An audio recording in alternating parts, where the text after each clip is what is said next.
Sumang gabi sa tanan no. Karon mag-print ta og ID. So gamito na to is ID card na kani.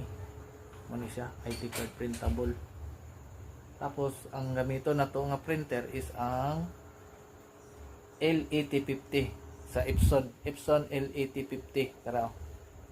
Siya mo na itong gamiton nga printer para ani. So na tayo layout ato na lang i-print. So, ato ni sa ibutang ani.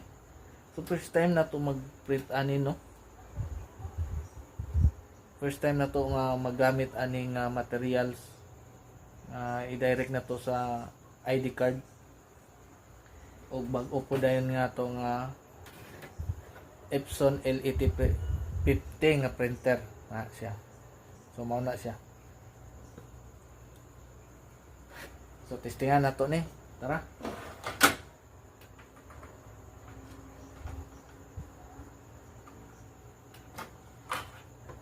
So sa dili pa di ay kay nasayop ko.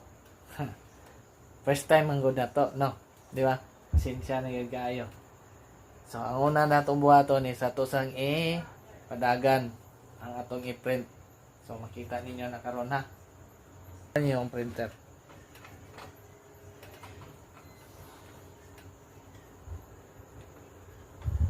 Ingana na siya. So karon kini gawas na siya ang icon nga kuan, paper jam. So ato na ni siyang ibala. So first time na to mag-print ani. Mga pa paginta ni. Nawa.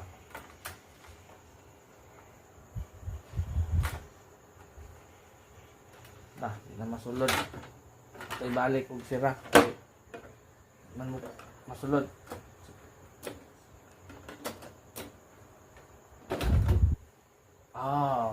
Dara. So giingon sa ang giingon daw adto kay diha ra gyud daw taman. Kanang nailinya ani kana siya. Diha ra taman. So karon kay ato namang nasulod naman nato so atong pindot to ni resume. Lah. Gawas sa di ba nasayop basta first time ingana gina magkasayop-sayop gyud ta basta first time. Pero di na ta makabalo kung unsa atong sayop o unsa ang dili angay nato buhaton. So kay sayop man ta adto ganina kapila na ta na sayop kabon